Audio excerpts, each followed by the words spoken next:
भगवान की जय।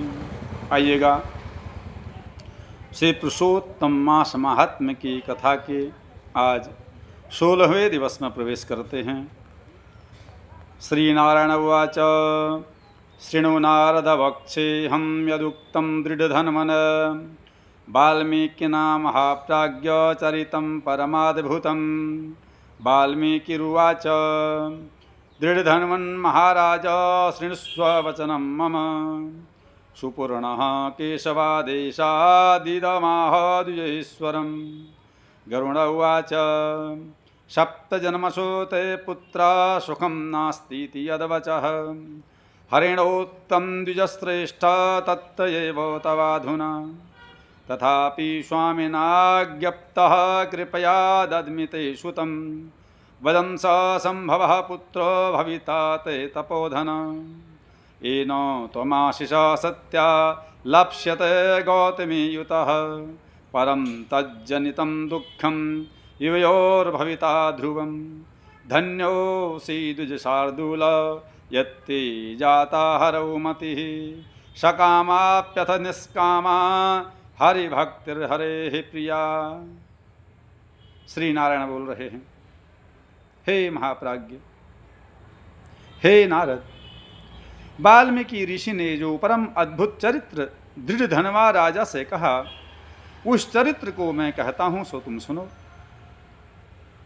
वाल्मीकि ऋषि बोले, हे दृढ़धनवन, हे महाराज, हमारे वचन को सुनिए। गरुण जी ने केशव भगवान की आज्ञा से इस प्रकार ब्राह्मण श्रेष्ठ से कहा। गरुण जी बोले, हे द्विज श्रेष्ठ, तुमको 7 जन्म तक पुत्र का सुख नहीं है। यह जो वचन हरि भगवान ने कहा सो इस समय तुमको वैसा ही है। फिर भी कृपा से स्वामी की आज्ञा पाकर मैं तुमको पुत्र दूंगा। हे तपोधन, हमारे अंश से तुमको पुत्र होगा, जिस पुत्र से गौतमी के साथ तुम मनोरथ को प्राप्त करोगे, किंतु उस पुत्र से होने वाले दुख तुम दोनों को अवश्य होगा। हे द्विज शार्दूल, तुम धन्य हो जो तुम्हारी बुद्धि हरि भगवान में हुई। हरि भक्ति सकाम हो अथवा निष्काम हो, हरि भगवान को दोनों ही प्रिय हैं। मनुष्य का शरीर जल के बुदबुद के समान क्षण भंगुर है, क्षण में नाश होने वाला, और उस शरीर को प्राप्त कर जो हृदय में हरि के चरणों का चिंतन करता है वह व्यक्ति धन्य है।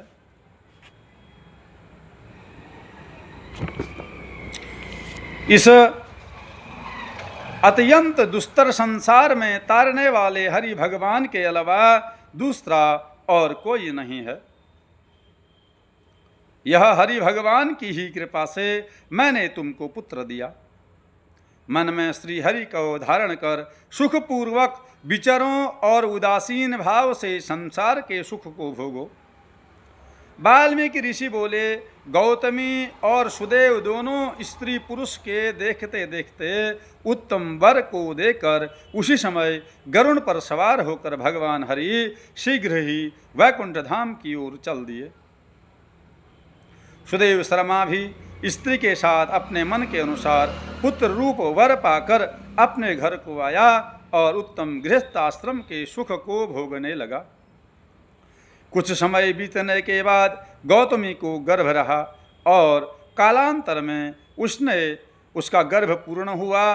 प्रसूति काल आने पर गौतमी ने एक उत्तम पुत्र को जन्म दिया और पुत्र के होने पर सुदेव शर्मा बहुत प्रसन्न हुए। श्रेष्ठ ब्राह्मणों को बुलाकर जात कर्म संस्कार किया और अच्छी तरह स्नान करके ब्राह्मण श्रेष्ठ सुदेव शर्मा ने उन ब्राह्मणों को बहुत दान दिया। ब्राह्मण और स्वजनों के साथ बुद्धिमान सुदेव शर्मा ने नामकरण संस्कार किया। कृपालु गरुड़ जी ने प्रेम से यह पुत्र दिया। शरतकालीन चंद्रमा के समान उदय को प्राप्त तेजस्वी यह सुख के सदृश है, इसलिए मेरा पुत्र यह प्रिय सुखदेव नाम वाला हो। माता के मन को आनंद देने वाला पुत्र पिता की इच्छाओं के साथ साथ शुक्ल पक्ष के चंद्रमा के समान बढ़ने लगा। पिता ने हर्ष के साथ उपनयन संस्कार कर गायत्री मंत्र का उपदेश दिया। उसके बाद वह बालक वेदारंभ संस्कार को प्राप्त कर ब्रह्मचर्य व्रत में स्थित हुआ। उस ब्रह्मचर्य के तेज से युक्त बालक साक्षात दूसरे सूर्य के समान शोभित हुआ। बुद्धिसागर उस बालक ने वेद का अध्ययन प्रारंभ किया। उस गुरुवत्सल बालक ने सद्बुद्धि से अपने गुरु को प्रसन्न किया और गुरु के एक बार कहने मात्र से समस्त बुद्धि को प्राप्त किया। वाल्मीकि ऋषि बोले, एक समय कोटि सूर्य के समान प्रभाव वाले देवल ऋषि आए। उनको देखकर हर्ष से सुदेव शर्मा ने दंडवत प्रणाम किया।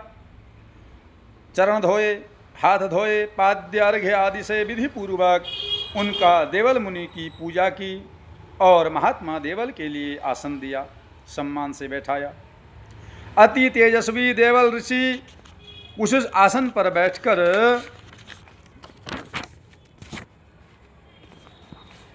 बड़े आनंदित हुए।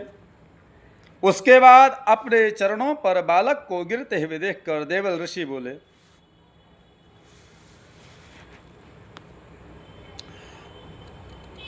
भो भो सुदेव, तुम धन्य हो, तुम्हारे ऊपर भगवान प्रसन्न हुए क्योंकि तुमने दुर्लभ सुंदर श्रेष्ठ पुत्र को प्राप्त किया है। ऐसा विनीत, बुद्धिमान, बोलने में चतुर, वेद पाठी और शीलवान पुत्र कहीं भी किसी के यहाँ नहीं देखा। हे पुत्र, यहाँ आओ, तुम्हारे हाथ में यह कौतुक क्या देखता हूँ। सुंदर छत्र, दो चामर, यवरेखा के साथ कमल, जानू तक लटकने वाले हाथों के सूंड के समान ये तुम्हारे हाथ, हाथी के सूंड के समान तुम्हारे हाथ, कान तक फैले हुए विशाल लाल नेत्र, शरीर गोल आकार का, त्रिशली से युक्त पेट हैं। इस प्रकार उस बालक के विषय में कहकर उस ब्राह्मण को उत्कंठित देखकर देवल ऋषि फिर बोले, अहो हे सुदेव, यह तुम्हारा लड़का गुणों का समुद्र है। कंधा और कोख का संधि स्थान गूढ़ है।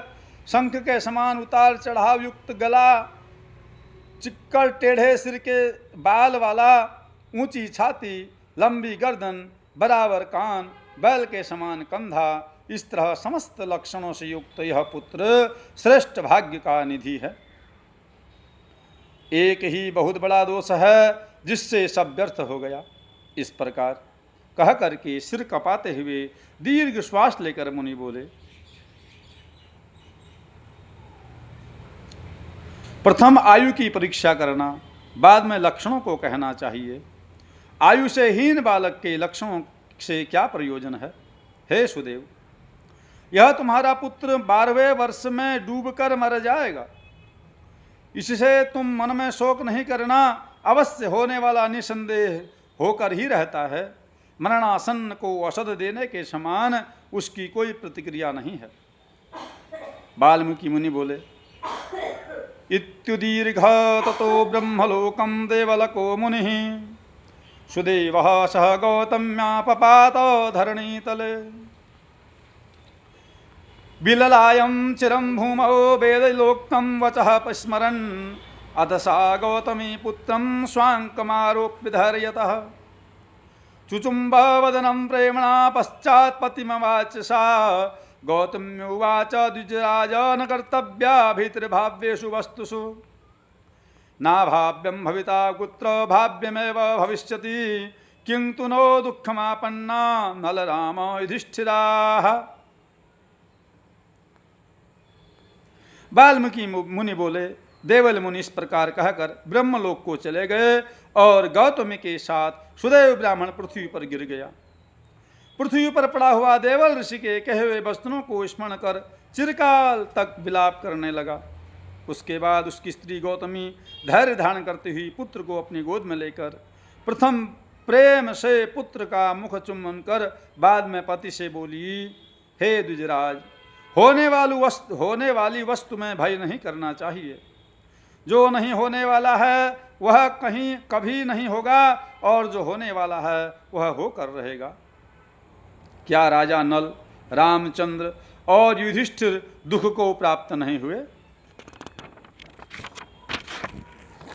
राजा बलि भी बंधन को प्राप्त हुआ, यादव राजा को प्राप्त हुए, यादव नाश को प्राप्त हुए, हिरण्याक्ष कठिन वध को प्राप्त हुआ, वृत्रासुर भी मृत्यु को प्राप्त हुआ, सहस्त्रार्जुन का सिर काटा गया, रावण ने भी उसी तरह सिर काटे गए। हे मुनि, भगवान रामचंद्र भी मन में जानकी के विरह को प्राप्त हुए। राज ऋषि परीक्षित भी ब्राह्मण से मृत्यु को प्राप्त हुए।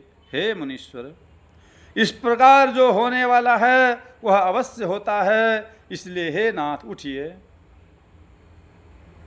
उठिए और सनातन हरि भगवान का भजन करिए, जो समस्त जीवों के रक्षक हैं और मोक्ष पद को देने वाले हैं।